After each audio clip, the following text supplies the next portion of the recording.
I've had many leading experts on this show, including Matthew Walker, and they've all said the same thing about sleep. They've said it's the biggest positive investment you can make in your own performance. You can have the best strategy in the world, but if you're consistently tired, poor decision-making will follow and eventually cause other things to fail in your life. So if you're looking to optimize your recovery, you should start looking at what you're sleeping on. Our sponsor, Helix, makes high-quality mattresses tailored to your body. It doesn't matter if you run hot, sleep on your side, or need something firm. Helix has a mattress for you. And I asked them recently to send one to a member of my team, and Juan received it. And we travel a lot, so when he's home, quality sleep really matters. And he told me he's getting the best sleep of his life. And the data backs it up, with 82% of people in a Helix study saying they saw an increase in their deep sleep. And with a 120-night trial, you've got 4 months to prove it to yourself. You can get 27% off at helixsleep.com/diary. That's helixsleep.com/diary. If you're running a business, people have probably told you to use AI or get left behind. And I get that urgency. Still, AI doesn't fix a messy business. It exposes one, because AI can only work with the information it can see. So if you ask AI something about your business, about stock or sales or customers or about your team, that information needs to be connected to the AI to be useful. That's the idea behind NetSuite by Oracle, the sponsor of this episode. NetSuite is the AI-powered business management suite that securely connects your financials, your inventory, your commerce, your HR, and your CRM into a single source of truth. And with NetSuite Next, AI is built into that connected system. It can surface useful insights, help with routine work, and let you ask questions about your business in plain English. For the first time ever, you can try NetSuite Next for free if your business is generating 7 figures or more. Just go to netsuite.ai/Bartlett. That's netsuite.ai/Bartlett. One of the things that I say is the most courageous thing you can do, above all bravery, is this is the personal life that I really keep to myself. You know, I've spoken a lot about it today, which I've never spoken about before.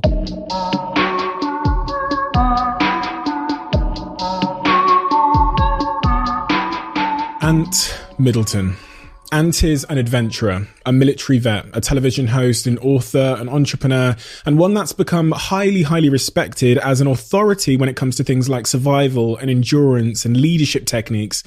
And due to his experiences as an elite special force member, he can talk about these things in a way that nobody else can.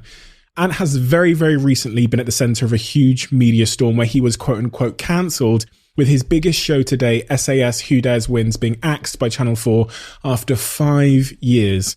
And the broadcaster came out and said that Ant's views and values weren't aligned to theirs. This is his first in-depth conversation that he's recorded since he was quote unquote cancelled. I've watched countless amounts of interviews that Ant Middleton has done, but the side of Ant that you're going to hear today is one that even he admits himself that he has never fully shared before. I'm going to say it. This podcast lifted a ton of weight off my shoulders and answered maybe the most important question about life that we all must ask ourselves if we are going to be happy, and if we're going to be successful, and if we're going to be free. Ant, thank you for your honesty. Without further ado, I'm Stephen Bartlett, and this is the Diary of a CEO. I hope nobody's listening, but if you are, then please keep this to yourself.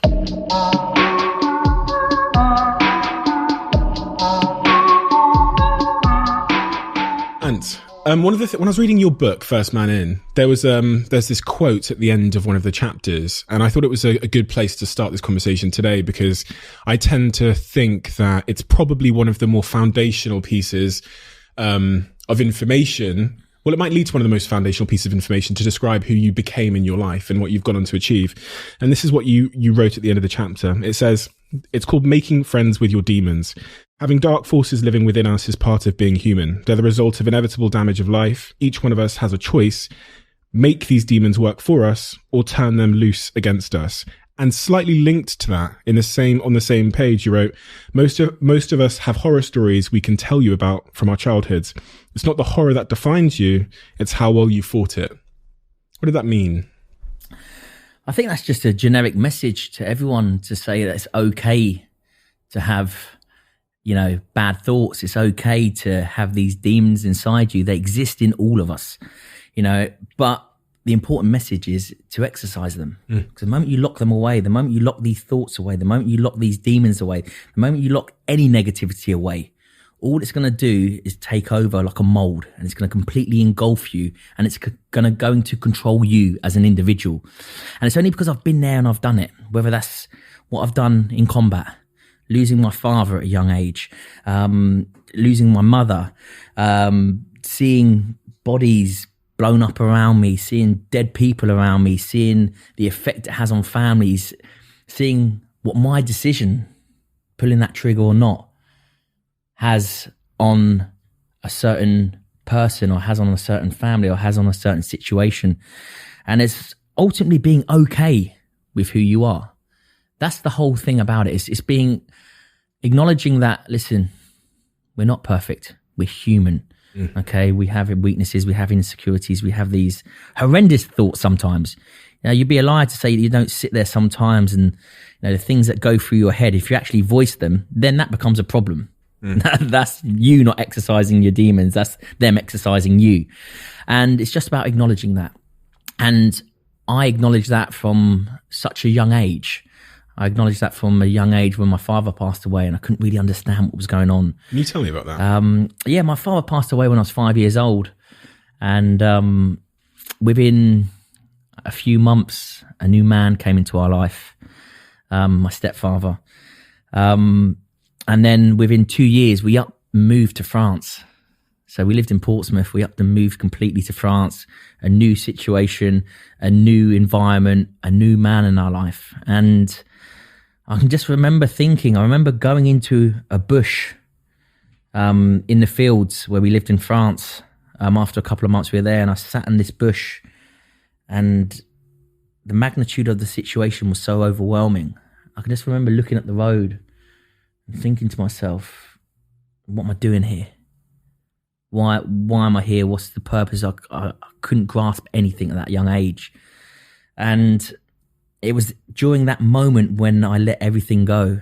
And I can just remember thinking to myself, don't try and understand what's going on. Don't try and understand who this man is and where he's come from.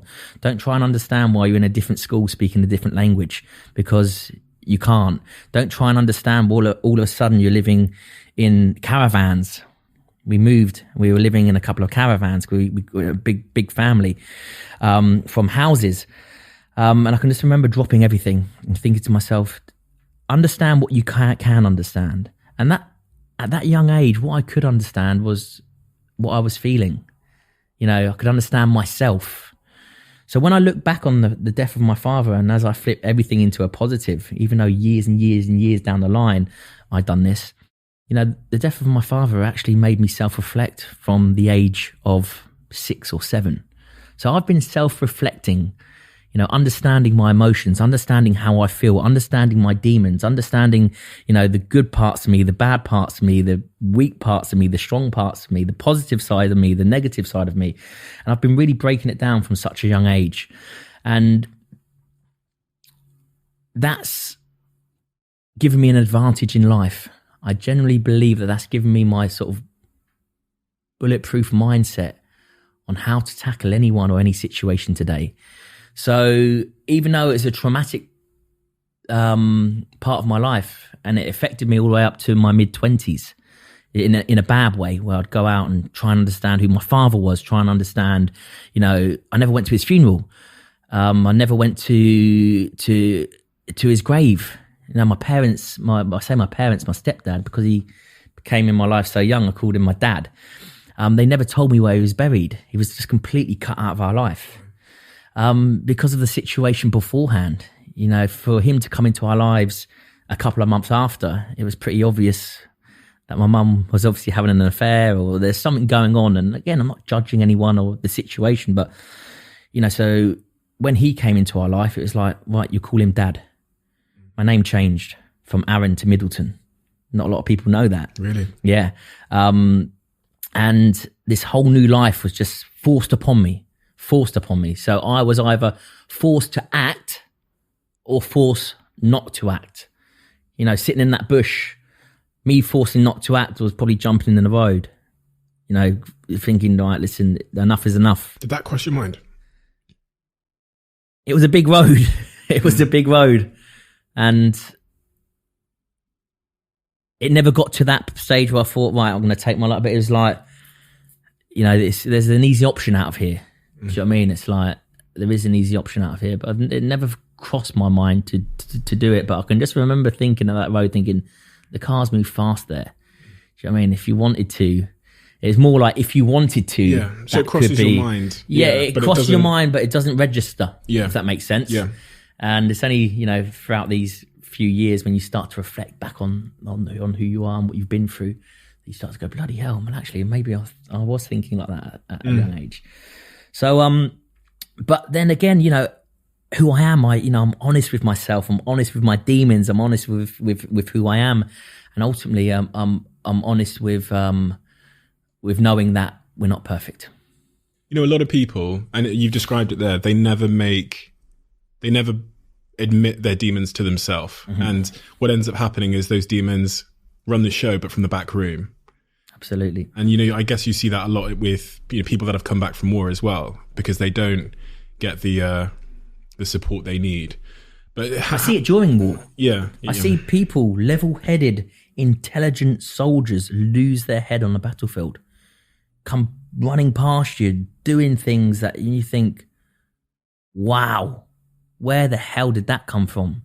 You look into their eyes and there's fucking nothing there. Nothing there. And then boom, they flip out and you're like, do you realise what you just done? Like, you know, it's, you know, those demons are fucking strong. They're there. How do you address them? You have to exercise them. And, you know, the way I exercise my demons is by getting like-minded, similar people in the same room, in a safe environment. And I might drink myself into oblivion till 3, 4 in the morning, you know, chatting about what we've done, chatting about old times, chatting about who we are.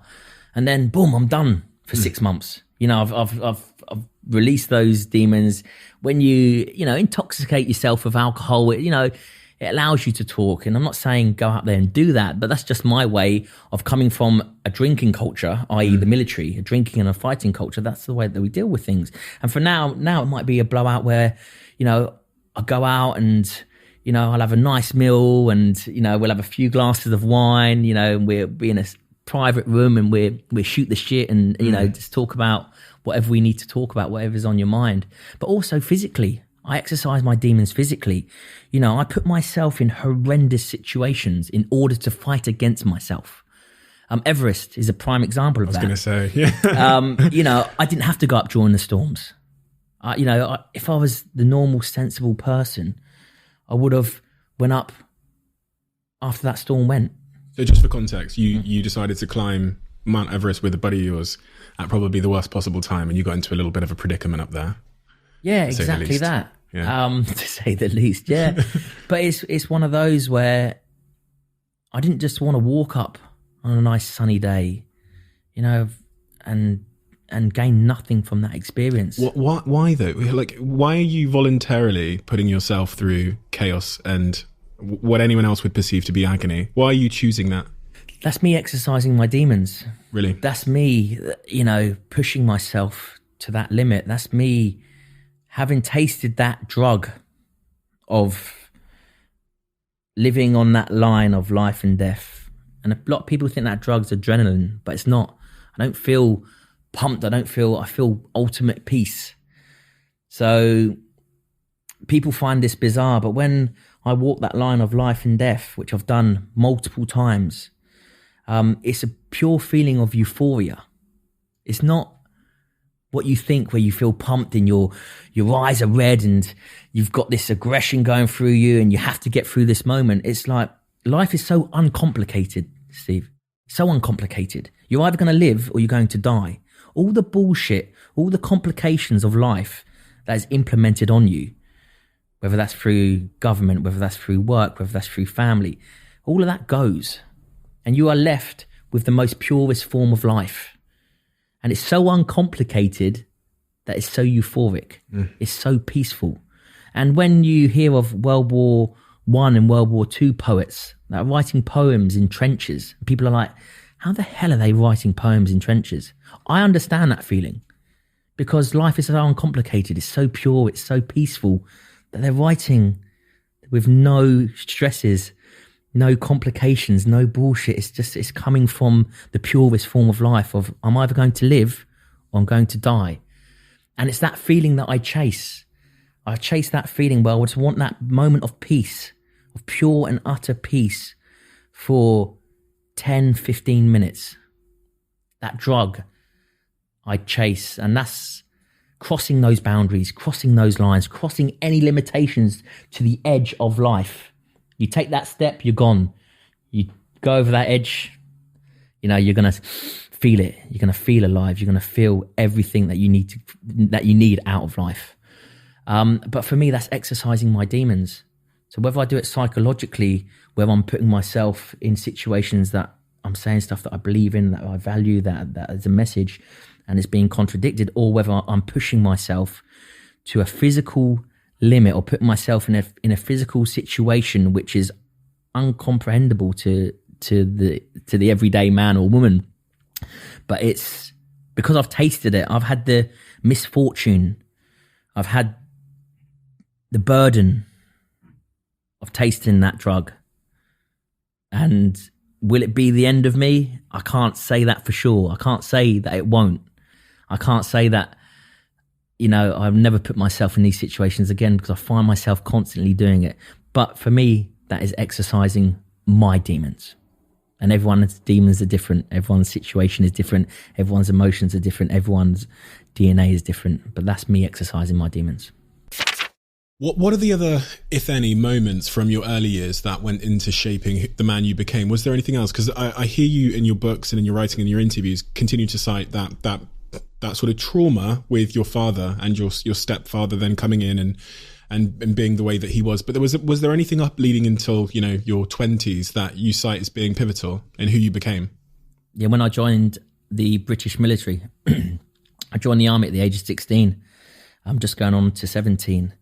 And I came from a background of French culture. Yeah. I'd go out and drink coffee when I was 14, play bowling when I was 15. And then all of a sudden I get thrown into a male-dominant organisation. The culture, drinking, fighting. You fit in or you fuck off. It's as simple as that. So what do? You try and fit in. But when you try and put a round peg into a square hole, you're going to get stuck. And you either stay stuck, okay, you go around pleasing everyone else, or you pull yourself out of that situation. And that's ultimately what I've done with the army. I spent 4 years in the army, then left because of that situation. It wasn't me. I wasn't this aggressive young lad that loved drinking. I'd never used to drink. I was always polite, always respectful. I'd walk past someone, I'd tip my hat. In France, you say, bonjour, and, you just have a little chat. You do that in England when I was 16, 17, walking past someone, nodding at him. They're like, what the fuck are you looking at? No, it used to shock me. And I used to think, I'm only saying hi, mate. What. And that was a pivotal 4 years in my life where I thought to myself, right, I can either fit in to this UK culture, or I can pull myself out of it. And for the first 4 years, I found myself fitting in. And I found myself being good at drinking. I found myself being good at fighting. I found myself being good at being a fucking dickhead, because that's what I needed to be to fit in.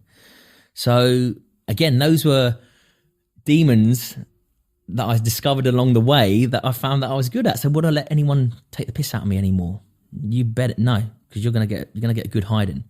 Would I go out and drink and fit in? Yeah, of course I would. Hey, one of the lads. I want to fit in. Do you know what I mean? I'm so far detached from all of that. But if I'm this young, polite, respectful, sort of multicultural individual, then that's going to be more of a hindrance moving forward in what I need to do, especially in the military, than it is a benefit.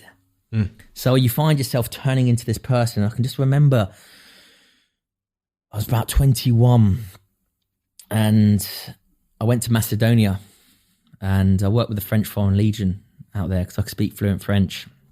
And I worked with the French Foreign Legion a bit and I saw how they work. They're very, very mature, very sort of, going back to that French culture. They're all family orientated, very I thought to myself, wow, this is who I am.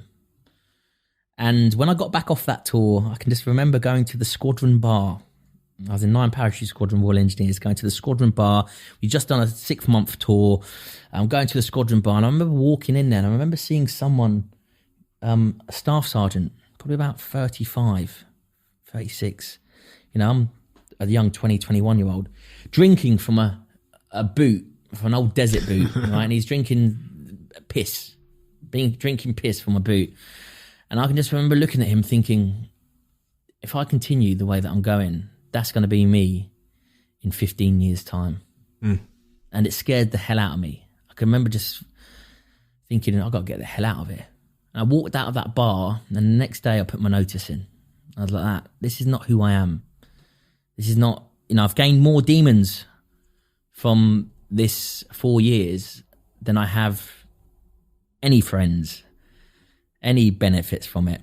And that was a pivotal point. That was a pivotal point in my life where I thought to myself, wow, I can either change in such a way and just be stuck in this square hole, or I can pull myself out, rebuild on the foundations that I have of knowing that I'm a good person. And from there, you handed in your notice.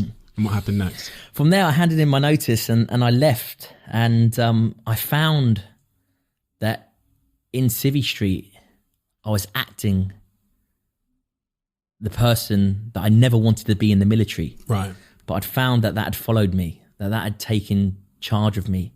You mean, be specific. So those demons that had sort of identified themselves within that 4 years were running the show. So when I got out, I joined the Metropolitan Police, and I was acting like a proper squaddy. Right. Going out drinking every night, cheating on my exams, drink driving. I got all the way through training. A couple of weeks to go, passed all the tests. I got caught drink driving. Man. Boom, kicked out the Met, out of the training in Hendon. But it didn't bother me. I was like, once a soldier, always a soldier. And I was living in the past and being someone who completely wasn't me, but who had control of me. And then getting into the street life. I got into the street life where, fighting, not gangs, but that social circle where, you have to uphold a reputation where you. And the one thing that I say the one thing, but the thing that I was good at that fitted me is that I was a good scrapper. I know how to scrap. I know how to drink. I know how to fight. But you find yourself reverting back to the person who you never wanted to be. And I suppose that was the defense mechanism. I knew that worked in the UK. I'd never tried and tested anything else. As soon as I came over to the UK, straight into the military again. Now I spent 10, 12 years in France before that. Then boom, straight over into the British culture. And I thought that's how you acted. I never knew what Civvy Street was about because I was never in it. So it took me a good couple of years again to realise. What saved you? What pulled you out of this bit? There's one moment that saved me. I refused to sign on. I refused to take any help from the government. Same. And I can remember my auntie. I was living with my auntie at the time. She said, "Aunt, you've got no money. What are you going to do?" I said, "Well, I'm going to go down to the job centre." She said, "Well, why don't you just sign on, until you find a job?" I'm like, "No." I was proud. I was like, "No, I've never taken a penny off the government." And I thought, "No, I'm going to go to the job centre." And I remember walking into the job centre, walking up the stairs, walking into the job centre, and I had my red book. And the red book, when you leave the military, it's got all your qualifications, military qualifications, all your credentials. And I walked into the job centre, and the guy obviously recognised the books. They'd probably have hundreds of people going there, a year. And he said, "Oh, mate, you're ex-military, aren't you?" I was like, "Yeah." He said, "Come to the desk." He sat down with me, and he opened up my book, and he started reading my book. And he looked up at me, and he said, "Why did you leave the military?" And before I could answer, I was going to say something back. And he said, "Well, I have hundreds of these come across my desk." And he said, "This is one of the best reports I've ever read." He said, "So my advice to you," as he slammed the book shut, he went, "Go back into that space." And I can remember just sitting there. I was 22, sitting there and I'm thinking, right, okay, he's going to offer me a job now. And he just handed me the book and called over the next person. And I was just like, so I remember picking up the book thinking to myself, God, he just told me I've got, but obviously there's all military qualifications. There's nothing for me out there apart from to empty bins or whatever it may be. And I remember taking the book, and as I walked down the steps of the job centre, I sat down halfway down on the steps, and I had a train ticket in my pocket and probably about a couple of quid loose change. That was my life. This was at the age of 22, 23 maybe. And I can just remember thinking to myself, right, why the hell are you sat skint? Nothing in your life apart from the clothes that you're wearing and what's in your pockets. Jobless. And then a moment of clarity just hit me. It's almost as if I had an out-of-body experience, and I was looking back at the boy sitting on the step, and I can just remember thinking to myself, right, I'll tell you why. It's because you're pretending to be someone else. You're lying to yourself, therefore you're living a lie. You think you're better than everyone else. You've got this reputation that you want to uphold. That's not you. You're just a shadow of who you really are. You're not, who the hell do you think you are? Because the person that I'm looking at, almost looking in the mirror, the person that I'm looking at is exactly where he should be. Sat on a fucking step, jobless, with nothing. Because this isn't you. And if you want to live in the shadow, if you want to stay stuck in that hole, in that square hole, then keep lying to yourself and keep living a lie.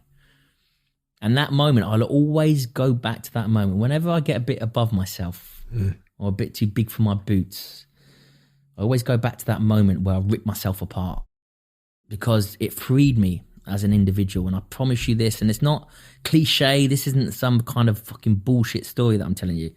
It freed me as an individual, because I can remember standing up on them steps, feeling like a new man, because I just identified who I was. This isn't you. Get that out of your life. Get that out of your life. Get that out of your life. Be you. And I had those foundations to fall back on, because I knew who I was ultimately, but it was just covered ego, covered with so much bullshit, covered with so much complications that I'd implemented on myself. And when I got rid of it all, I was just like that. Do you know what? I was good at the military. I've got best recruit, best PT when I was in the army. Do you know what I'm going to do? I love that lifestyle, but I was just around the wrong people. I was in the wrong regiment. I'm going to rejoin the military, but I'm going to be a team player. I'm going to be myself. I'm going to be this respectful gentleman, hard worker that I know that I am. Do you know what I mean? I'm not going to go out boozing. I'm not going to go out fighting. I'm not going to try and fit in. If they don't accept me for who I am, then so be it. The military obviously isn't for me. And I joined the Royal Marines. I went straight down the careers office. Straight down the careers office and joined the Royal Marines. And within a couple of months, because of my previous military history, I got in very quick, and within a couple of months I found myself going through a Royal Marine training. And when I passed out of Royal Marine training, I got awarded with Best Recruit, which is the King's Badge. And I can just remember thinking to myself, right, Ant, you've been here before. You got Best Recruit, Best PT, you rested on your laurels, went to your unit, didn't really fit in. You're in the same position now. Now you can either use this as a positive and push forward and go on to achieve great things, or you can try and fit in, booze, fight, be a camp hero, a pub soldier, and just be back to square one where you was 5, 6, 7 years ago. There's something, and I want to carry on from that story, but just going back to that, I find it super fascinating that you're sat on those stairs, and at a moment when your ego kind of dissolves because of the circumstances you find yourself in, you're actually able then to go and pursue your true self. And I find, I had someone sat in this chair previously, and he's the biggest investor in the world in psychedelics. And one of the things that he talks about with psychedelics is what it does is it strips back the bullshit. Your ego, the identity you've been living to please society, and what's left is like who you actually are. And it's so funny that so many of the guests I speak to and so many of the psychologists I've spoken to talk about, in order to like find your happiness and pursue your true self, you have to get rid of that bullshit. And what I was hearing when you were saying that is, you'd created this reputation and identity for yourself, which actually was leading you astray, but it was helping you survive in those circles. And this tough decision to say, do you know what, I'm going to break out of that circle, leave that identity behind, throw myself into an uncertain moment and go in pursuit of like who I actually am. And everybody faces that in their life. You know, as a kid growing up in Devon in a school of 1,500 white kids, pretending that I liked indie music and pretending I was to fit in and survive. Survival mechanism. And I left the city because I deep down in my heart, I didn't resonate with anybody, but I was in that small town city surrounded by 1,500 white kids that liked the Kooks. And that's my army career. That was my army career. And then 18, I was like, I'm out of here. I'm going to go be Steve. Moved to Manchester, you know, and I dropped out and I started to. And I think everybody in their life, regardless of what walk of life, you face that decision. And either you've realized that you're living an identity or a life untrue to yourself, and you've gone on the journey to go find yourself, or right now, as you're listening to this, you are, and you'll know it. Yeah. Because the words that you've described there will ring true. No, that completely, you know? I completely understand that, and that makes complete sense to me. And one of the things that I say is the most courageous thing you can do, above all bravery, is to be honest with yourself. Why is that so hard these days? One of the things that I say is the most courageous thing you can do, above all bravery, is to be honest with yourself. Why is that so hard these days? You know, people say to me, "And you know, what's the bravest thing you've ever done?" And I always talk about the story of the job centre steps. Because that took courage, that took balls, that's bravery right there. You know, I've been in rooms where bullets are flying over my head. I've kicked doors down, and you know, I've saved life. It's like, that's not being brave. That's just me being extremely good at my job and loving what I do. You know, there's nothing to do with bravery. You know, bravery is almost forced upon you.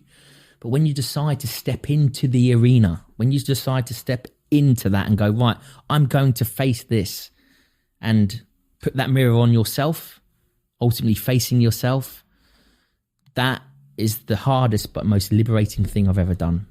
And people shy away from that, and they live in the void.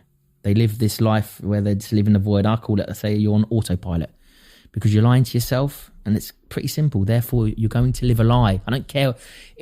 I'm not the Archbishop of Canterbury. You know, I'm not a rocket scientist. It's just simple science. You know, if you lie to yourself, well, guess what? You're going to live a lie. But standing in a mirror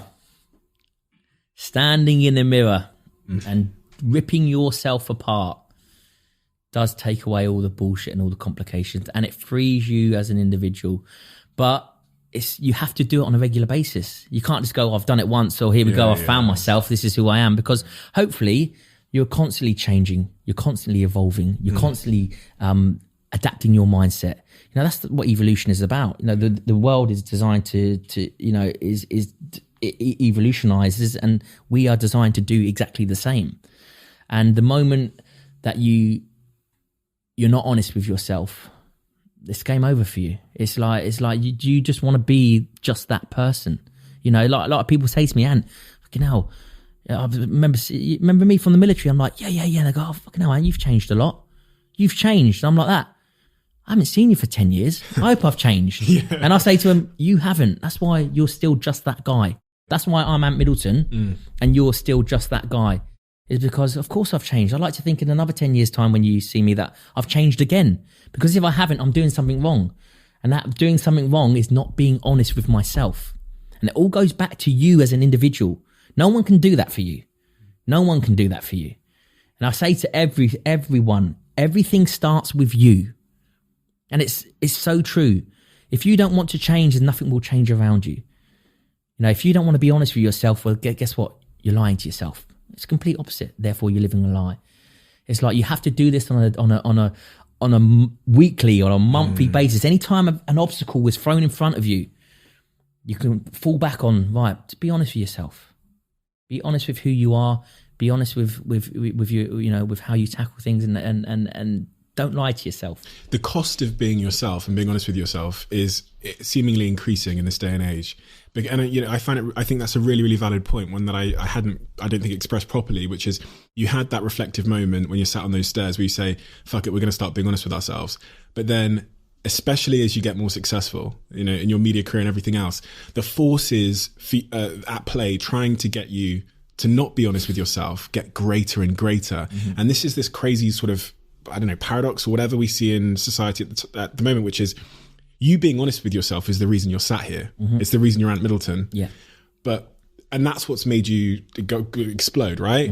But then the higher you get, it's like, I don't know, you know, the resistance for you not to be yourself becomes greater because now you're more of a target, right? Yeah. Hard fucking life to live. Do you know what? I've been witness of it. You know, the cancel culture, the don't say that, Ant, because you will lose this book deal. You will lose that media career. You will lose that production. I'm witness of it right now. You know, I hear it probably on a weekly basis. But then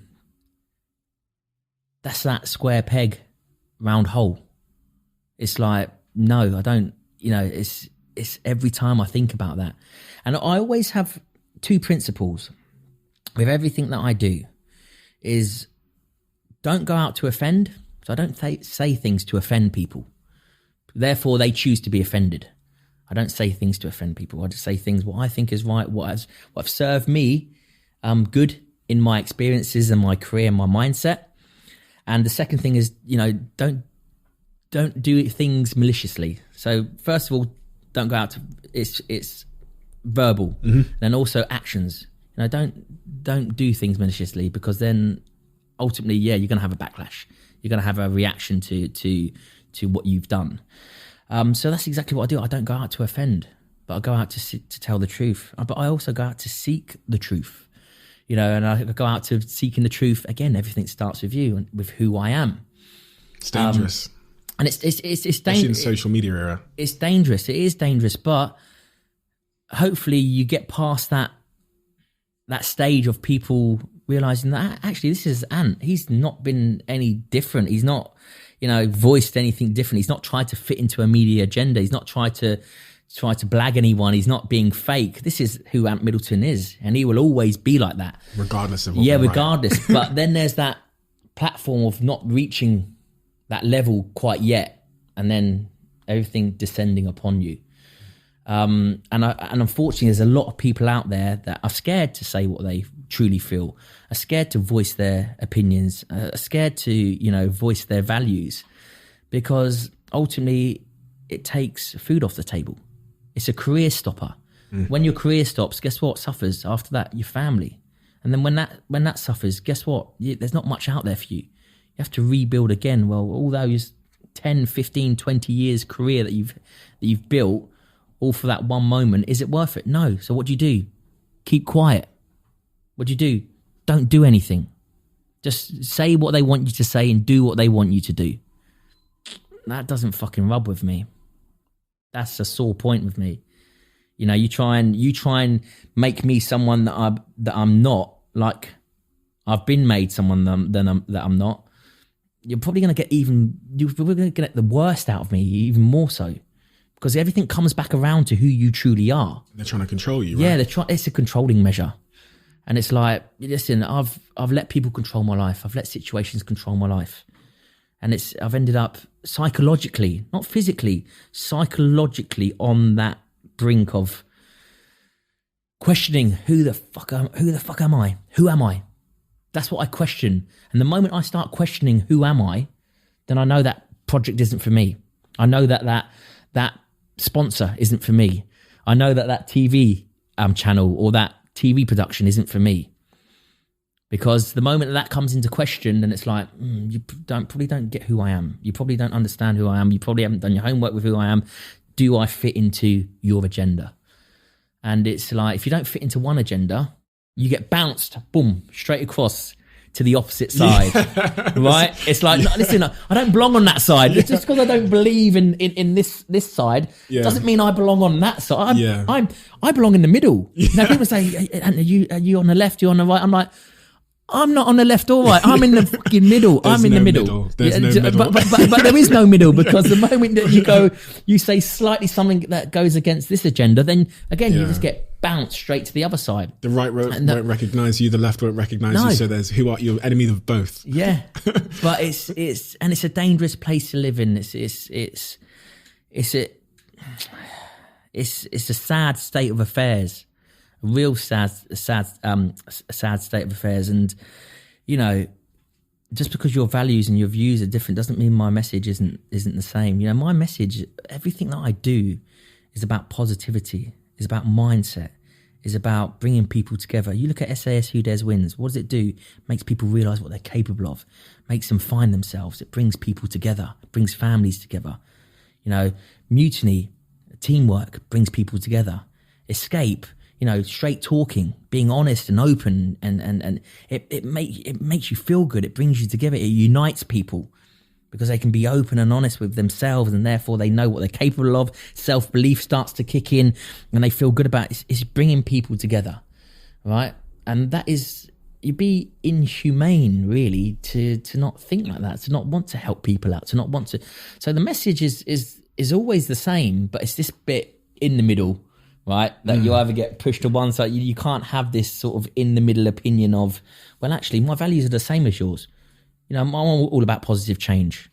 Yeah, okay. So why are you saying my values don't fit with yours? Because I'm about positive change. Look at my message for the last 5-6 years since I've been in the media. It's positive change, unity. Look at what I do. Everything I do, whether it's my books, my tours, my TV programs, everything is about bringing people together, bringing the best out of people.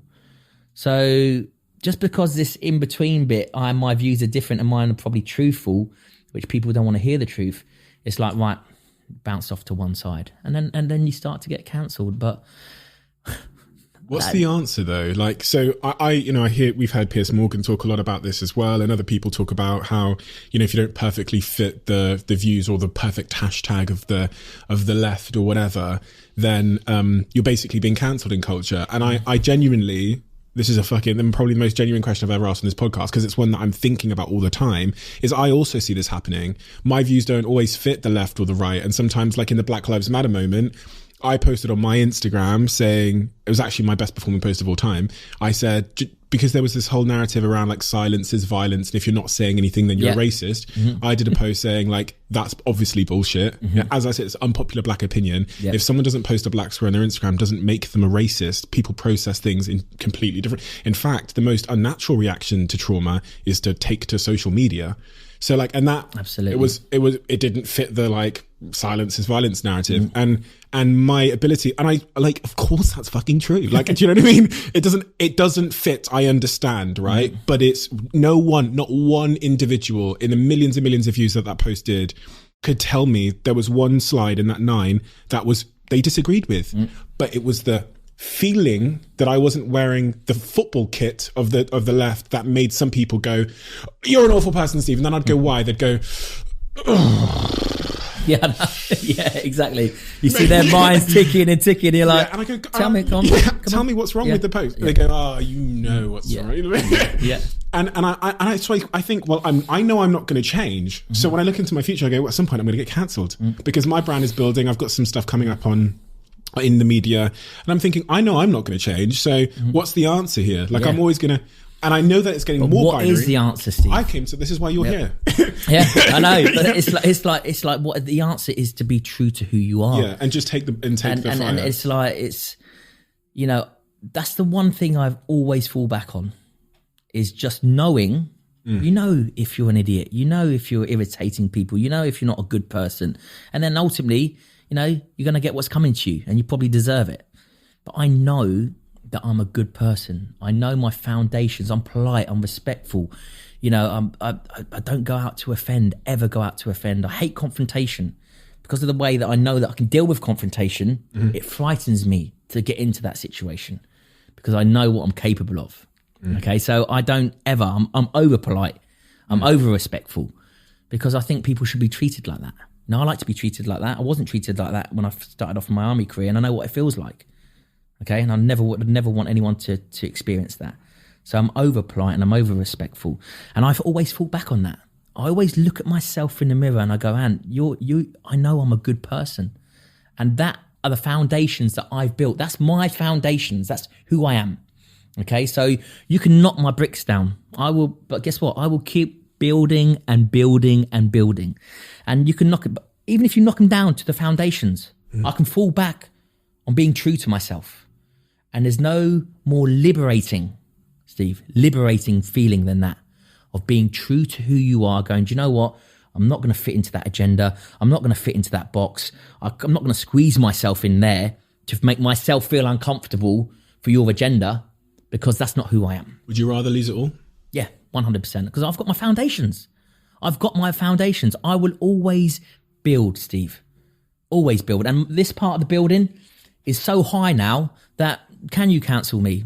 Crack on. Because I guarantee you, I just keep building this side. Because the people that know me know who I am. And someone said this to me, with all the stuff that's been going on lately. I've had some sponsors that have cancelled. I've had some TV programs that have cancelled. Crack on. But the people that are by my side, the sponsors and the channels and the production companies that are by my side, that have worked with me, saying, Ant, we have the privilege of knowing you. And that rung a chord to me. I'm like, they have the privilege of knowing me. And I think to myself, wow, you've got the privilege of knowing me. I've got the privilege of knowing myself, because I know who I am. And I'm glad I gave you that privilege. And it's not being big-headed. I'm glad I gave you that privilege of knowing me, because you know that this is just a storm of words. You know that this is just media hype. You know this is just fake news. You know this isn't real. You know, yeah, I've maybe got a little bit of a fiery side to me, but you know you're getting that with me.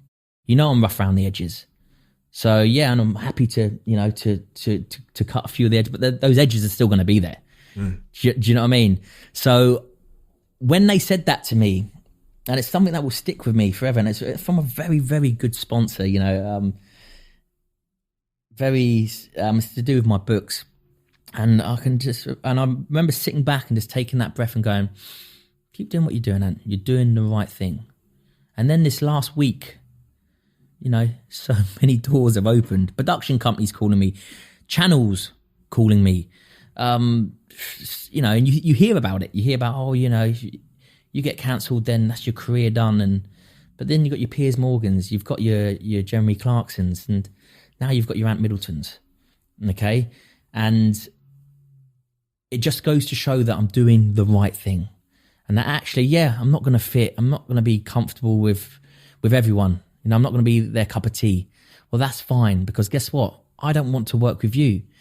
If I get questioned one little bit about who I am, like I said before, if I get questioned one little bit about who I am by any brands, any sponsors, any channels, then I will not work with them. I will say, listen, thank you very much. It's obviously, not the right match. You go on and do your thing, and I'll go on and do my thing, because I will always go on and do my thing. And that building can completely drop to the foundations. But when you're honest with yourself and you know who you are, those foundations are solid. You will always have something to build from. But when you're not honest with yourself and everything comes crumbling down and you have no foundations to fall on, you're fucked. That's when you're in trouble. That's when you start to go, well, I won't say that. I won't act like this. I won't do this, and I won't do that. And that's when you become someone else. That's when you become fake to who you are. And guess what? Desperate times then. You're like a wounded animal. And guess what? You're probably going to be right at the back of the pack for the rest of your life. The psychological impact of living a life that isn't true to yourself. And I mean, this is why people have these like midlife crises when they've, even in like the professional world, where they've, their mum and dad have told them to go and be a banker or a lawyer. They don't want to be, they want to be a fucking dancer or whatever. Yeah. And then they get midlife crises. And you look at, throughout psychology, I talk about this a little bit in my book, if you look at certain communities like the LGBTQ community, their suicide rates are so high amongst those groups, because a lot of them have been oppressed in a way where they can't live their true life. They can't be their identity. So they've had to live a life live a fake life. And then you see suicide rates go up, because that is a form of torture. And this is when I asked you the question about, would you rather lose it all? One would actually, maybe even if I question myself, say, well, what are you losing? Yeah. If you're losing TV shows and you're losing things that aren't true to yourself, is it a loss? You know? But it's not a loss, because you will always find something that fits you. Do you know what I mean? If you have the passion and the drive and the ambition and the positivity of knowing who you are, then ultimately the world is your oyster. It's like, you know, people have this impression of me that I'm this hard-faced drill sergeant, non-accepting person. I am the complete opposite. Go and be who the fuck you want to be. That's my message.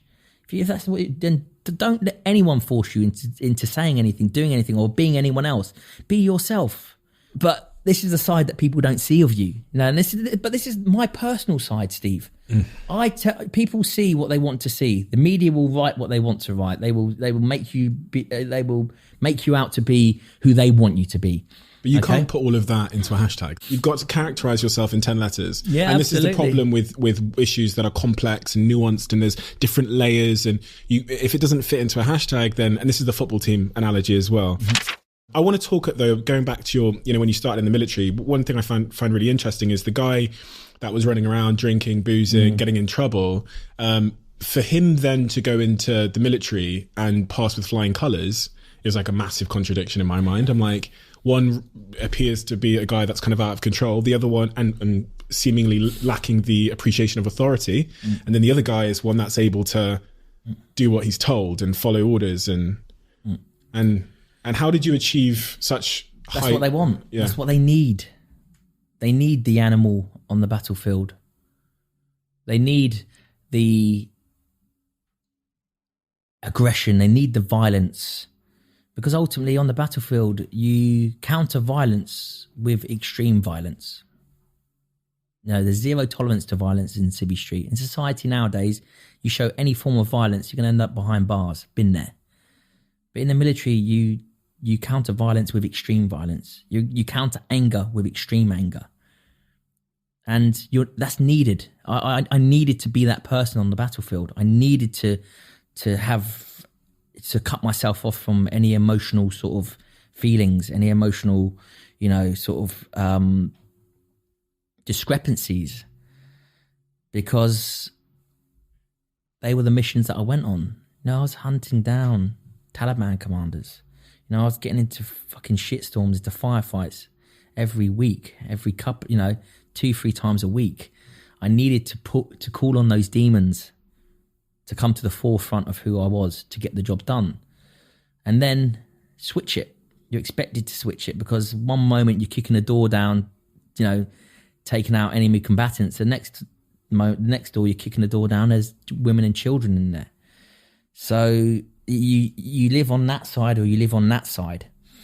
And then when you get the two confused, you know, I might be in Afghanistan, best man, put me on camp, you know, well, you can't be doing that, Ant. Well, who the fuck do you want?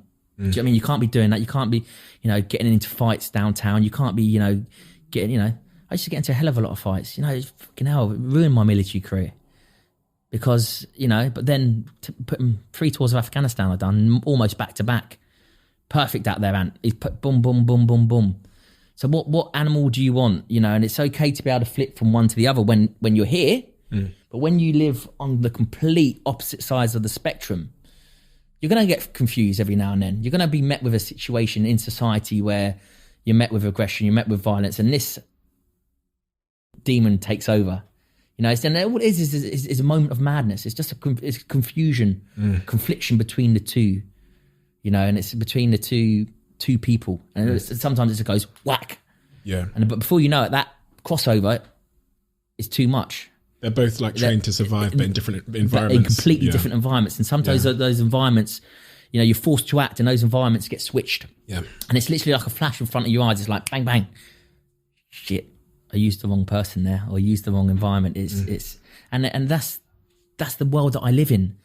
That's the world that I lived in. That was my life. That was, you know, I used to come back from Afghanistan, and you know, I've got four children at home. A fifth one from a previous relationship, who's 19. But I used to come home. I remember coming back from Afghanistan, and my daughter was born. She's 13 now. My daughter was born 10 days before I left for a 6-month tour in Afghanistan. So she was born, so I didn't know her, and I came back 6 months later, and she was like nearly 7 months. And then I went straight on Special Forces selection. So for another 6 months. So I came back after like a year, really, of not really being at home, to a 1-year-old daughter who barely recognized me. You know, she would push me away. She would, you know, and I'd interact and I'd be playing dolls on the floor, Barbies. And my wife came in one day and I was playing with these Barbies and she thought I'd lost the plot. She's like, I'm, you know, got these Barbies together, trying to make her laugh, trying to make her smile. Because for the last year, she's just seen this pent up war machine, you know. And I've come back, and I'm not very easy to deal with, you know, during those transitions. You know, I need a bit of time. What do you mean by that? You're not very easy to deal with in those transitions? Well, you come back from, you can't just take a head, even though I can do it. I can take a head off, put a different head on.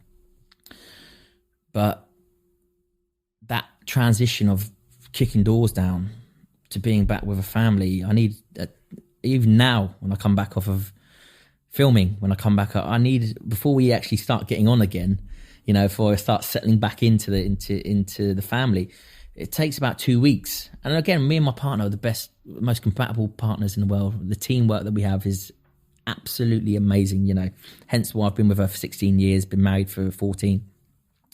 But it still takes that 2 week period of me breaking her routine, of me coming in, you know, taking over everything, you know, with the kids, taking the kids to school, ruining her life that she's built. Sure. I come in like a storm. And it takes 2 weeks before that storm normally calms down and we go, oh, right, you know, and again, not arguing to this, but, you know, just disagreements, just control issues. You know, it's like two worlds colliding, right?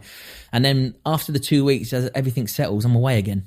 I might be on tour. I might be like I'm in Australia for 2 months now. It's like, so it's that constant communication, or that constant, you know, crossing over of worlds that you need to really sort of mold together.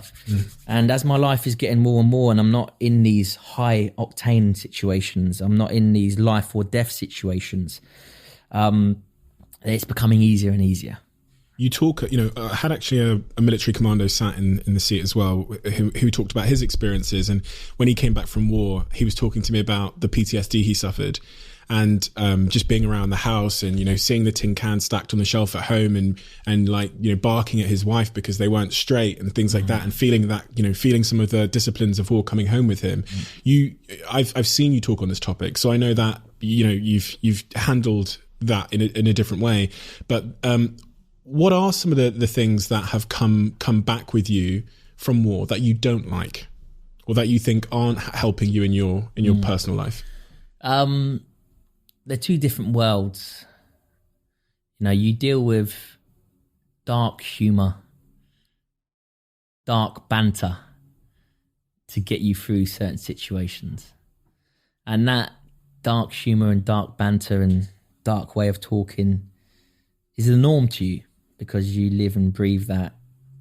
And sometimes that comes out, you know, and only when I'm doing a military style show, you know, you come out, you might say something which is, for me, probably a throwaway comment or a bit of banter, and then you realise there's 100 odd crew members listening. And there's nothing, you know, it just might be, I might say something about someone, or it's never direct, you know, it's always an indirect conversation that we have. It's that military banter that I fucking hate. Sometimes I hear myself talking like a military man and I hate it.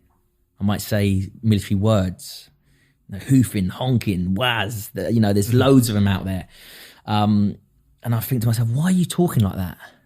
But it just comes out because I might find myself in a high octane situation, in a stressful situation, in an aggressive situation, in a violent situation, which I revert back to what I know works, which is this military person. But then I think, fucking hell, I'm not in a military environment. I'm not I'm in society, you know, I've got, you know, and it's controlling that I find really difficult. But acknowledging that it needs to be controlled. You know, I'm not in the military anymore.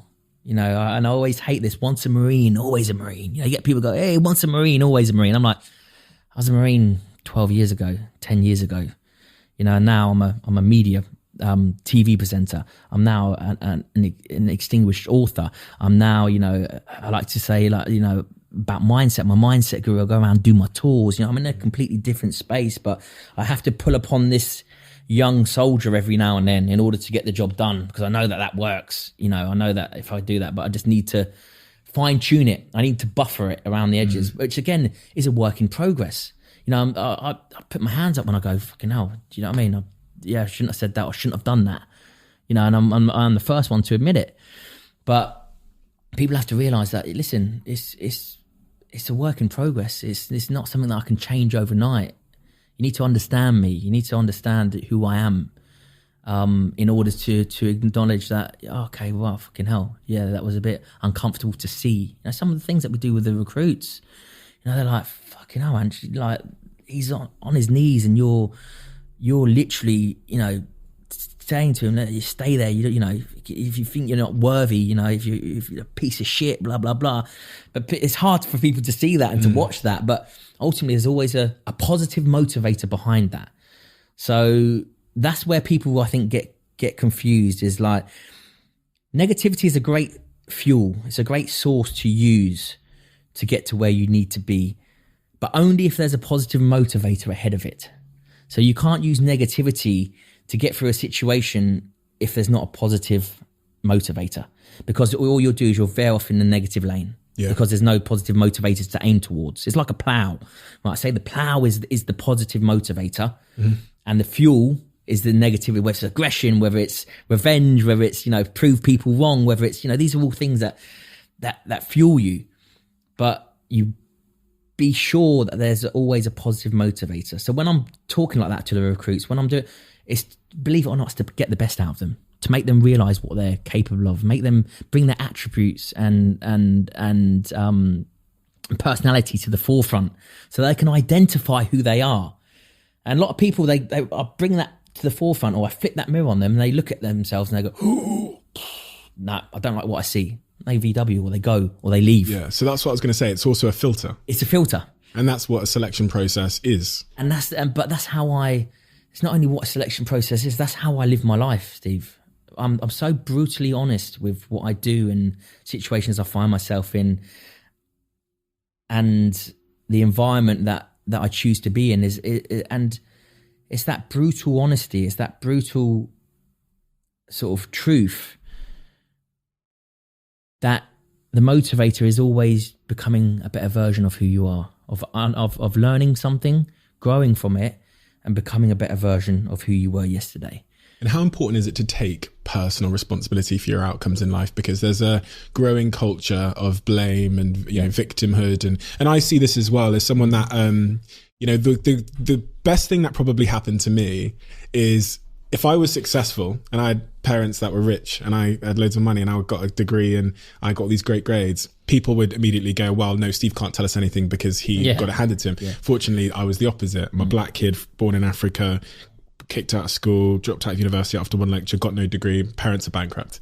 So I can talk a little bit more about like personal responsibility without being discredited. And people say, oh, well, of course you fucking say that. And but I see this growing culture because I was a kid in Moss Side in Manchester stealing pizzas to feed myself only, 7-8 years ago.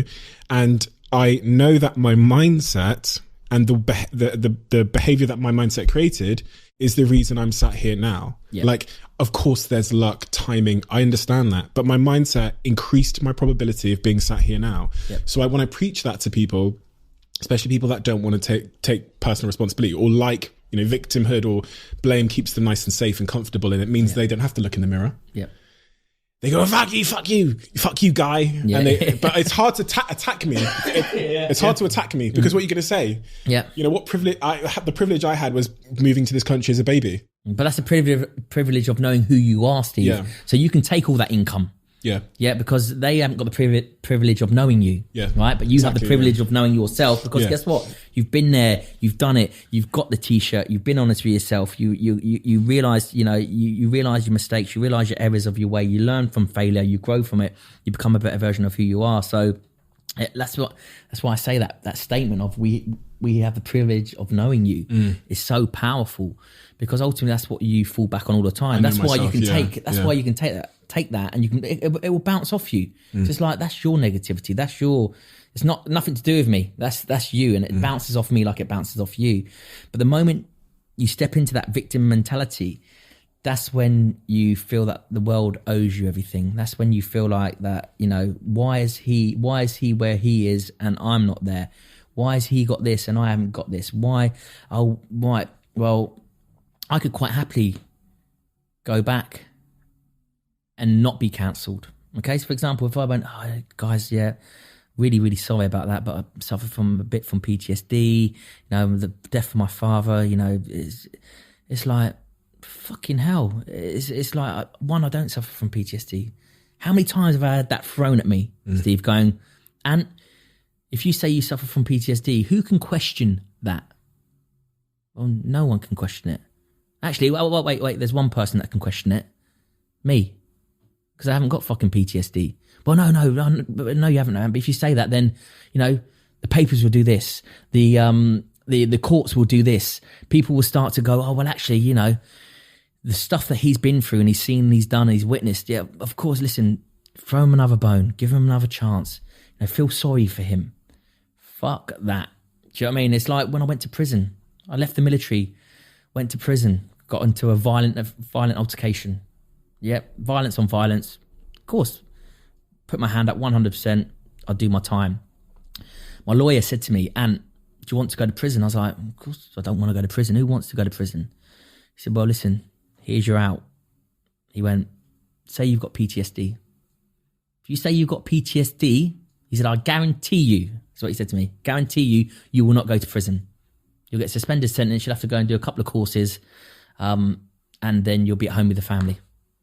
Now, I had 4 kids and a wife. Actually, at the time, I had 2 children and a wife at home that relied on me. I couldn't lie to myself. I thought, don't get me wrong, I'm not going to lie to you. I thought to myself, do you know what? That sounds appealing, because who can tell me that I haven't got PTSD? But then the question always goes back to you, because only you hold the answer, Steve. Only you have that answer. Only I knew that answer. I could lie to myself and live a lie, and fuck knows where I'll be now, right? I might be a bloody PTSD counsellor. I might be, but I would have gone down that road for years, right? So I've got 2 years suspended sentence, 2 years of going down a road that wasn't me, going down that road of pure lies. Every step I took wouldn't be a true one. I always say to people will mould you and direct you in life. That's what people are there for. Good people anyway. They try and mould. But if that first footstep that you take is not a true one, I said, do not take it. And the only person that knows that is you. And I always go back to that. Do I feel comfortable taking this footstep? Yes, I do. The rest of the world doesn't. Well, guess what? I feel comfortable doing it. But he's going to have something to say about it. She's going to have something to say about it. They're going to have something to say about it. I don't care. Is it true to me? Go back to who I am. Yeah. Boom. I take it. And I deal with whatever comes at me, because it can bounce off me, right? Because as we spoke about, it's like we know who we are. We know what we're about. We know we're good people. So I'm willing to take that. Bang, bang, bang. And it does, Steve, it does literally bounce off me. But also it when it does get into me, because the moment it starts, when it gets over, it does get into you. Once I sit down and process it, it fuels me. I feel like Thanos. It's just like, because I'm being true to who I am, and all this negative, and I'm thinking, right, just boom. Because guess what? I preach positivity till it comes home. Everything I believe is down to a positive mindset and how you perceive the way that you think. And the way, we have this default mindset, which is negative. Everything's like, what if this, what if that? I won't do that because of this. And mine's the opposite. Mine's like, right, the best outcome is this. If anything comes along, I deal with it. Okay. And it's that mindset that I always fall back on. And again, it's one of those that I just find so liberating, that I can just think that way. But I put myself in the firing line. I put myself constantly in the firing line to constantly challenge myself, to constantly flip these negatives into positives. Without negativity, you wouldn't have positivity. It wouldn't exist. It doesn't, it's a polar opposite. So people say, so I challenge negativity. I love negativity because I will challenge it and challenge it and challenge it. I love the work ethic and the psychological sort of resilience it takes to challenge negativity. Because a lot of people that negativity comes and they ignore it or they bat it off. They run away. But the moment you dig into it and you dig into it and you dig in, it takes time. It's a test as well, isn't it? It tests you, right? And you dig into it and all of a sudden you see a little light. You see a little glint of positivity. And that's all you're looking for is that one little seed. You grab that, boom, bank that, and then you grow that seed until you find the next one. And there's nothing more rewarding in this world than flipping a negative into a positive. Because if you're willing, and again, if you're willing to work hard enough and you're willing to take the shit and the fucking and the bullshit and everything that surrounds negativity, if you're willing to dive into the center of it and you're willing to work in order to flip it into a positive, then I guarantee you will find a positive in it. And I guarantee you that would be the most rewarding thing you ever do. And it's like failure. It's exactly the same with failure. I look at failure and it's like a challenge to me. It's like, you can't do that and you don't know nothing about that. You're going to fail at that. Well, listen, I'll tell you what, I probably will fail at it, but I'm not scared to commit because I know that the moment I commit to failure, I'll take 2 or 3 or 4 steps into failure and I might go, yeah, right, I haven't achieved that. But those 3 or 4 steps that I've taken, that's what I bank. Those moments in the moment, that's what I bank. A lot of people, they might take on failure and they might fail their objective. And they think, oh, I failed that, therefore I'm a failure. And they forget how far they've come. That just it's completely automatically written off because they're going, oh, I failed that. Do you know what I mean? It's like, I won't go near that again. That becomes part of your identity. I'm a failure. I'm a failure. Yeah. So anytime failures, they think they're safety bubble, bubble, victim bubble, whatever. They won't go anywhere near it. But I love it. When negativity comes along and failure comes along, I'm so intrigued on what I'll get out of it. I'm so intrigued what I'll learn from it. Because when you learn, you grow. When you grow, you become a better version of who you are. It's just that it's that knock-on effect that it has. And failure is exactly that. Failure isn't going anywhere. I've failed up to now in my life. I'm going to fail to the day I die. So are you. So are you. So are you. Every single one of you in here is going to fail. Whether you like it or not, it is everyday part of life as much as it is breathing. It's surrounded by us. So why do we ignore it? If it's part of who we are and part of what makes the world tick, then why don't we use it to our advantage? Because the perceived cost of failure, whatever that might be, Jenny at work is going to think I'm not so whatever, and this person's going to write this about me. The perceived cost, especially in the short term, feels greater. It feels, and that's the same force of like the PC brigade or that, it's like, it's better just to stay in your lane today and to just like put your head down, be quiet, because people think, and this is where it's wrong, people think that's the safest place to be. Reflecting on my own journey, when I went to university and I knew that this was a piece of shit and that I needed to quit if I was actually going to become an entrepreneur, like calling my mum and then telling her I'm dropping out and her telling me never to speak to her again, right? That was the resistance. That was the moment where life goes, stay in your fucking lane, right? Yeah. But and people go, you were so brave. And then you're like that, you're grabbing hold of the wheel, you're like, but my brain was so clear. The biggest risk, the biggest failure would have been staying in university and living a life not true to myself. So people say, oh, you're so much courage. Okay, courage would have been staying. Yeah. Right. And I think that's the thing. Of course, my mum says, oh, never speak to me again, and I don't speak to her for 2 years. But look at the upside of living even if I'd failed, like look at the upside of being myself. And I think that's pretty much what I'm hearing from what you're saying is like, there's this, the short-term resistance where it's like, oh my God, if you fail, you're going to lose it all. So no, you'll lose it all if you don't try. It's exactly how, the thing about it is the way that your mindset thinks then it's not a complicated way of thinking, Steve. It's not. Do you know what I mean? Yeah. It's like, it's so simple, really, so simple, stupid, that it's almost incomprehensible. And everything that I do, and you just said it then, what you just said there makes complete sense to me. It's every single word that you just said about that story, I'm like that. Yes, it's like, it's obvious. Like, why wouldn't you do that? Right? But sometimes the most obvious things that are the hardest to process, the hardest to achieve. And with my books and my tours, I don't get people coming off my tours going, and I've tapped into this part of my brain now. Thank you for this. It's like they come off my tours or read my books and go, and it was always in there. Yes. You just gave me this kick yourself moment where I'm just like, how did I not see that? How did I not you put it in such layman terms, because I'm a simple man. Do you know what I mean? I'm not an intellect. I'm not a bookworm. I'm a simpleton. I'm a simple man. I keep things, the way that I get to my answers is good, bad, right, wrong, positive, negative, yes, no. Do you know what I mean? I keep it, and it's listening. But it's listening to who I am. And it's the most simplest way of getting to where you need to be. But we let the constraints and the bullshit and the complications of society and what other people think cloud all of that. I almost see it like two dials, right? One of them is this voice inside, which everyone has in them. They're saying, go and dance in the hills of Costa Rica. And then there's this other really loud dial, right? The sound dial. And it's society and your mum and your whatever. And that one's saying, go be a fucking lawyer and shut up, right? Yeah. And in all of our lives, I think one dial is a little bit higher than the other. Of course it is. And the challenging thing, but the most important thing you can do if you want to reach your potential, be happy, avoid mental health issues, avoid midlife crises, is to like turn up the internal dial and just try and get that other dial, which is society's voice, right down to fucking zero, right? Yeah. And I just, do you know? And I just feel if everyone could just do that in their own lives, which is not easy to do, because listening to this internal voice is going to come with real resistance. Yeah. People are going to cancel you. Yeah. My mum's going to not speak to me for years, right? But that's the short-term cost for a long-term gain. And as is the way with comfort, I see like comfort in like avoiding that resistance it looks like a friend. It's a short-term friend, but a long-term enemy.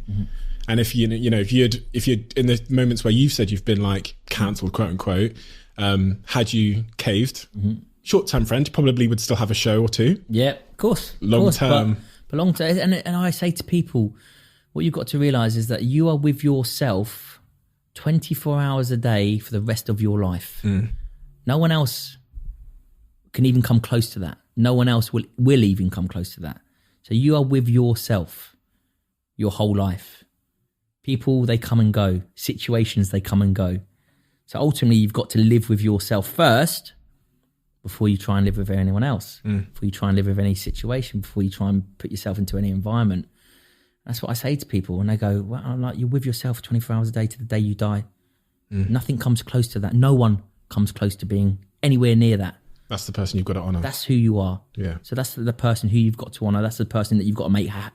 That's the boss. That's the boss, right? That's the person. And it's impossible to please that voice and that voice, right? So like, but please yourself, and ultimately, what comes out, it will, should be raw, should be authentic, should be true. So, and then you'll find your belonging. You'll find your circle. You'll find your like-minded people. You'll find you'll find your belonging. It's like, you must know, as you get more successful, as you start thinking, you start changing, you start evolving your mindset more and more and more and more, your circle gets smaller and smaller and smaller and smaller. I'm happy with that.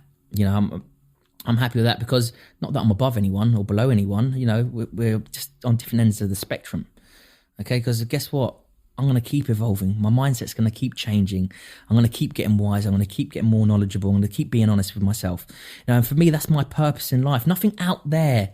It's nice to have the nice cars, the nice houses. Don't get me wrong. It's nice to have money. I've had no money, and now I've got money. I know which side I'd rather be on. Okay, that's all. But that's all that comes part and parcel with being true to who you are. And my purpose in life, which is I will never achieve, but which is I find fascinating, is trying to get to the best possible version of Ant Middleton. Trying to get to that, okay? But knowing that I never get to that answer, because I'll be on this constant progression of becoming a better version of who I am. But I never become the best version of who I am, because that's when you're perfect. That's when you're at 100% you, and that's not real. It doesn't exist. But the purpose of getting closer and closer and closer and closer to that answer is such a fascinating journey for me that there's nothing that comes close to it.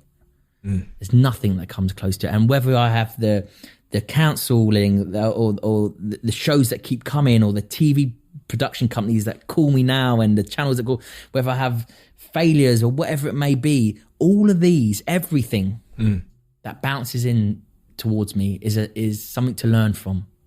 And it's a lesson, and I'm gonna learn from it, and I'm gonna grow from it, and I'm gonna get closer and closer to the answer, closer and closer to my objective, closer and closer to my purpose. And that is to try and get as close as I can to being the best version of myself. And I'm fascinated with it. I'm addicted by it. I'm addicted to it. I'm obsessed with it. So like I said, when I get that Thanos moment, I'm like, bring all this negativity at me, bring it, because I'm just churning away at it. Doesn't mean I'm always happy. I'm not always happy. I don't go around sprinkling positive fairy dust. I'm not that type of preacher, right? But I preach, working on your mind to make it positive. Challenging negative situation, thinking, what is a negative situation? I've got to tackle it with a positive mindset. Make a concerted effort to train your mindset to think positively, to flip the script from this default mindset where everyone, thinks negatively. And I love working at that. So all of this stuff that you give me, it does. Because I go quiet. Like this last week has been a media storm, and I'll go quiet and I'll be with my family. I'll be with my management. They're like, "Ant, you're quiet," and I'm like, I'm quiet because I'm churning away at negativity. I'm not unhappy. Don't get me wrong. Listen, but I need to be left alone for 2-3 days, maybe a week, because there's so much negativity coming in, and I'm chipping away at trying to find the light. No, nothing there. Trying to find the light. Trying to find boom, bang, and then I bank this positivity, and then the next week I'll be boom back to Ant. Do you know what I mean? Back to this positive, naturally positive person, because I've trained my mind to think like that. I'm always in a positive headspace. But sometimes I'll go quiet. Doesn't mean I'm always happy. So don't get positivity mixed up with happiness. Yeah. Because they're two completely different things. And happiness comes from in knowing who you are. It comes from being true to who you are, knowing who you are. And you could be the poorest man in the world, and you could be you could have no one or nothing, but you could still be happy, or you could be the richest man in the world, and you know the script. One of them's like a general sense of optimism that I'm positive about the future, and the other one's just like internal contentment. But our moods change. Yeah, of course they do. We have shit days, bad days, whatever, but in time 100%. we're optimistic and tight, right? Yeah. One of the questions that I really wanted to ask you, because of what's going on in the world with this whole pandemic and COVID, is I was thinking, as I was like brushing my teeth or whatever this morning, I was thinking there's a ton, if my audience could ask you one thing, probably would be around the fact that the world changed this year. A lot of people's lives were uprooted. They lost their businesses, their jobs, whatever. And then I thought, Ant's probably, I for sure have been in situations where you felt like, whether it's on the battlefield or whatever, that this was a fight where the odds were against you. Yeah. And in those moments, there's winners and losers. And you always talk about mindset. What is the mindset that people need in these moments where the odds don't look like they're very much in their favor? That you've seen from the battlefield, where you've emerged victorious because you didn't indulge in victimhood or whatever, and you does that make sense? Yeah, it 100% makes sense. For me, it hasn't. It's about embracing change. Majority of people, they live their life on autopilot, or they live in the void, I call it, where everything around them is changing. The world is constantly changing. Everything around us is constantly changing, whether it's, climate control, whether it's, in the way that we think, the way that we're evolving, the way that the world is going, the way that animals are evolving, the way that the sea is encroaching or decreasing, whatever it may be. Everything is changing around us, and we are designed to change with it. So what we're actually doing is we're actually going against the grain when we become complacent, when we get comfortable, when we get into one sort of situation and we stay in that situation. We're working in the opposite way that the world should be evolving. We should be constantly changing. We should be constantly evolving. We should be constantly moving forward. Look at my career. I've gone from the army to the Marines to the special forces to the media to books to authors to literacy to business. It's like I love change. I love being put in a situation where I'm literally chucked in the deep end with dive boots on and I have to tread water. I love that because it's so challenging and it's so stimulating that you're forced to change. You're forced to think of something different. You're forced to do something differently. You're forced to change the way that you approach something because you've been put in a situation where it's been forced upon you. But when it's not forced upon you, which the world does, it forces it upon us. But when it's not forced upon you, when you get comfortable, then you fall into this void, you fall into this complacency, you fall into not moving along with the world.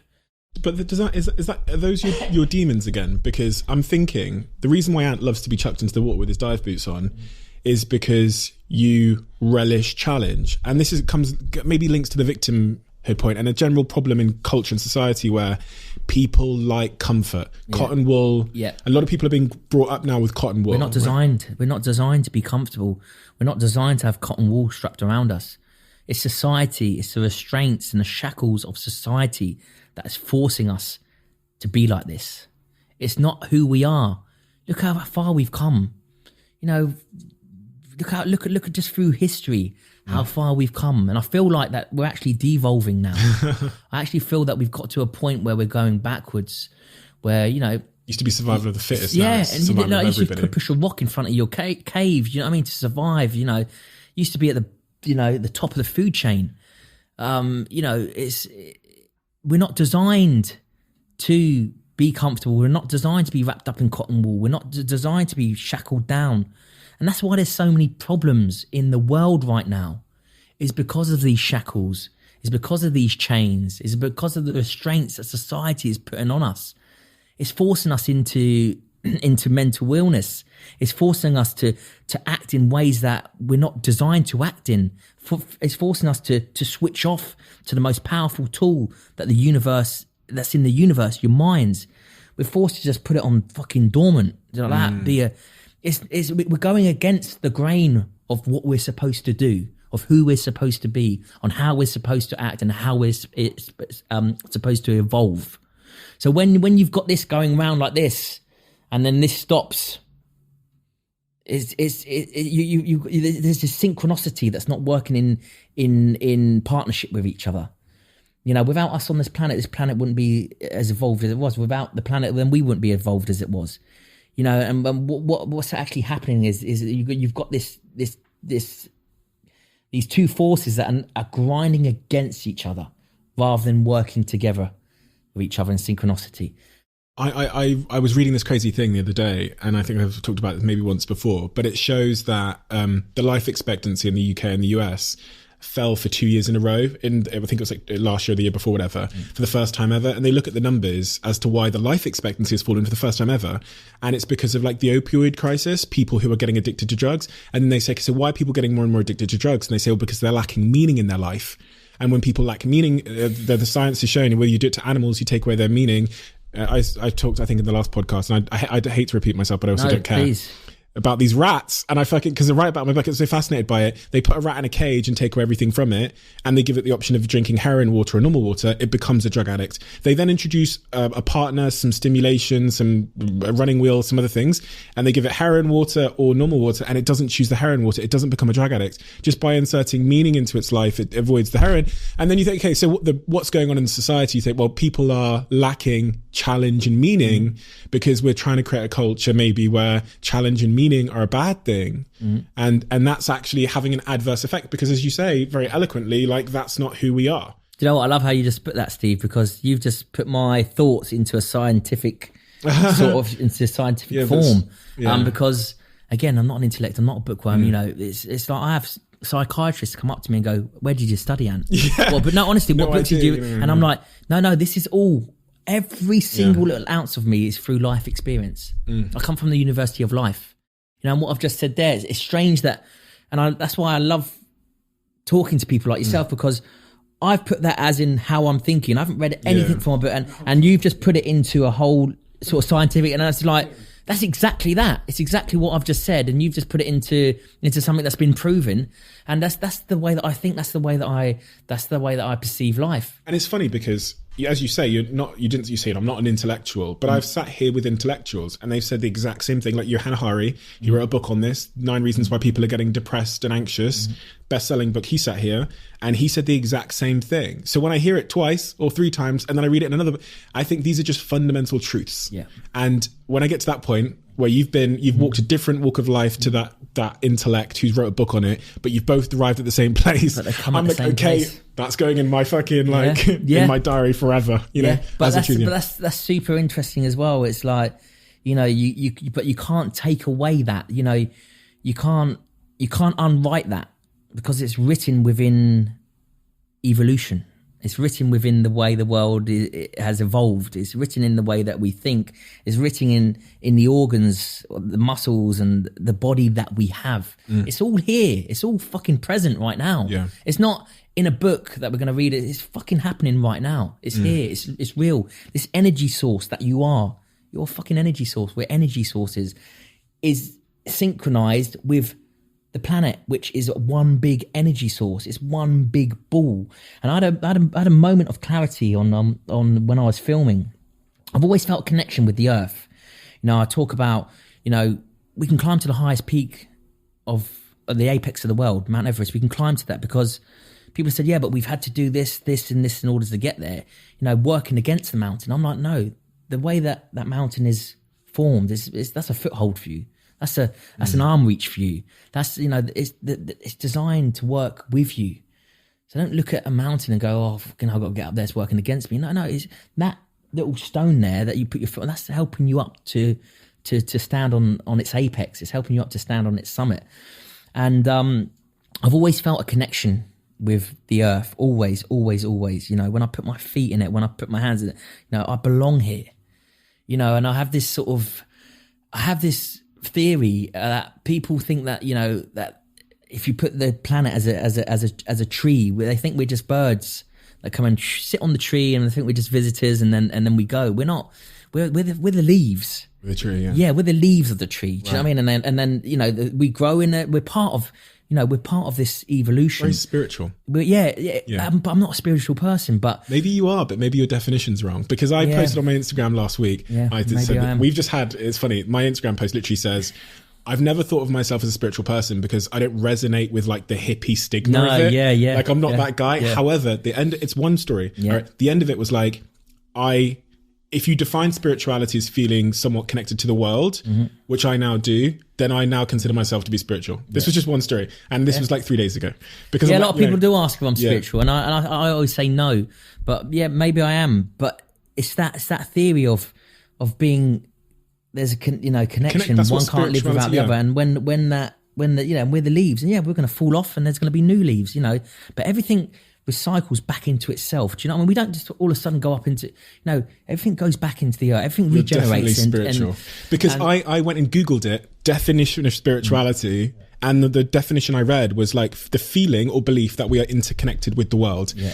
The stigma is the issue. That's what alienates both of us from saying I'm a spiritual person, because we're not like hippies. We're not like, but we are. I love that. You know what I mean? So... And I going back to this moment where it just resonates, And the reason why I do all these things is I just want to reconfirm that my way of thinking is true to me. Is why I do this, And that's why I put myself in these awkward situations, because it gives a light bulb moment where I go, do you know what, bloody hell, I'm on the right path. I'm getting this right. And I was away filming. And I felt this, I was out in the mountains in Chile, in the Andes, and I could just feel a real connection, like a real presence, and it's a lovely, lovely feeling. And I can just remember just an energy connection. It was really strange that it happened, an energy connection. And as I was walking by, I was walking alongside of this mountain, and as I was walking alongside, I heard a big boom, massive bang, and I turned towards the mountain, and I'm not joking, it was probably about 300 meters away. So it was like, and this bit of rock went, it must have passed, no word of a lie, within 2 meters of me, and it went big, because the mountains, it's an energy source. They're fucking bursting. They're literally like that. And the mountain, every now and then, and it's the first time I experienced it. I heard about it, but I'd never experienced it. And it went bang. And it nearly took my head off, to the point where I was like, fucking hell, I thought it was incoming. I was like, how about that? And then I realised, I was like, well, and you see a little bit of mountain fall off, boom, boom, boom. And it's where the energy of that mountain, and, unless you get out and about and you see it, it's like, poof. And I thought to myself, wow, I remember stopping and thinking, I felt that before that, even not that specific moment, but I felt the energy. I felt the connection there. And then that was, it's almost as if the mountain was talking to me going, what you feeling is right. Listen, we are powerful. We have a connection. Without you, there wouldn't be me. Without me, there wouldn't be you. And just that confirmation just makes me realize, wow, this is powerful stuff. This is how you should be feeling. Once you're in tune with yourself and connected to this planet, then there's not much that you feel that you can't do. There's not much that phases you in life. There's not much that you won't try and achieve. There's not much that you won't achieve. And I feel sorry, because I can talk about being in tune with the planet and being connected to Mother Earth, but unless you are in tune with that, then you just think I'm talking bollocks. You just think, what the hell is he on about? He's some spiritual idiot, blah, blah, blah, blah, blah. So, this is the personal life that I really keep to myself. I've spoken a lot about it today, which I've never spoken about before. But this is who I am. Do you know what I mean? So there's so much more behind what the media put out and what the papers put out and what the media agenda is and what they want you to be seen as. And there's this whole life behind me that's the real me. That's who I am. So when any of this other stuff that's made up by other people that comes in from not within, it is so easy for me just to bat off. So easy for me just to go bang, bang, bang. But don't get me wrong, sometimes I work harder at it to bat it off. Sometimes it does stick and you have to go, but it's such a liberating feeling. And I'll always say to people, and this is my, find out who you are. Go on that journey, not of self-discovery, because that sounds spiritual, right? Go on that journey of finding your purpose, of becoming the best version of who you are. Because once you start that journey, you will get addicted to it. It is fascinating, and it will only serve you well. It will only serve you well, because it's a life. I want to live till I'm 150, because say I live till I'm 100. 100 years isn't long enough. I still want more. I want to know more. I want to be on this journey for as long as I can be on this journey. This is what gives me longevity. This is what gives me purpose. I want to be on this journey for as long as I can be. And when I think, the only setback is when I think, I've got another, 50, 60 years of it. It sort of saddens me. So I'm hoping that by that stage we can live to be a bit more immortal, a bit more immortal. Yeah. Oh yeah, but it's Well, listen, Anne, I think that's a really powerful place to end. And I think that's something that I'll continue to point out. I wanted to say thank you, though, because there are a few people that have the courage in this day and age to be themselves and to speak their mind. And unfortunately, it feels like a bit of a dying breed. But you're one of those people. And having spent time with you before we started filming and during this conversation, I got to know. I had the privilege of getting to know who you are a little bit, as you say. And that's a person that I do respect, one that inspires me and reminds me of the importance of following my truer self. So I just wanted to say thank you. Thank you for having this conversation today, and thank you for being yourself. Steve, you're a gentleman. Thank you. Thank you.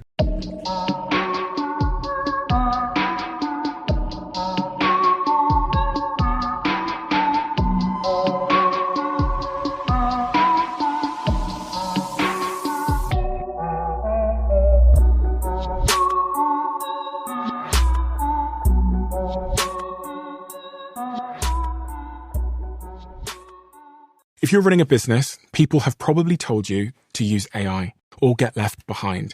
And I get that urgency. Still, AI doesn't fix a messy business. It exposes one, because AI can only work with the information it can see. So if you ask AI something about your business, about stock or sales or customers or about your team, that information needs to be connected to the AI to be useful. That's the idea behind NetSuite by Oracle, the sponsor of this episode. NetSuite is the AI-powered business management suite that securely connects your financials, your inventory, your commerce, your HR, and your CRM into a single source of truth. And with NetSuite Next, AI is built into that connected system.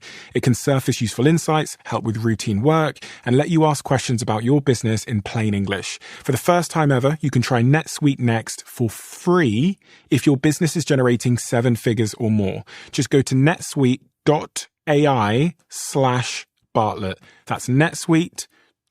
AI/Bartlett.